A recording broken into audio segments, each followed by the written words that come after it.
রাখছে যে এরা ঢুকতে পারবো না ভিতরে। কেন ঢুকতে পারবো না, কারণ কি আমাদের কারণ জানাতে হবে সঠিকভাবে আমাদেরকে জানানো লাগবে যে কারণে আমরা এই লোকগুলোরে বার করছি।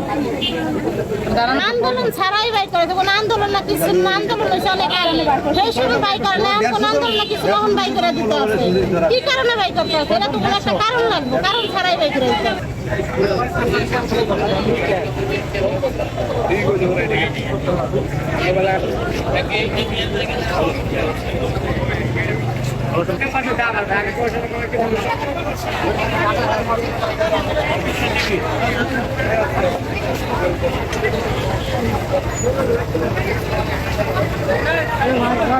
একটা বার করতেছে, এটা বার করতেছে।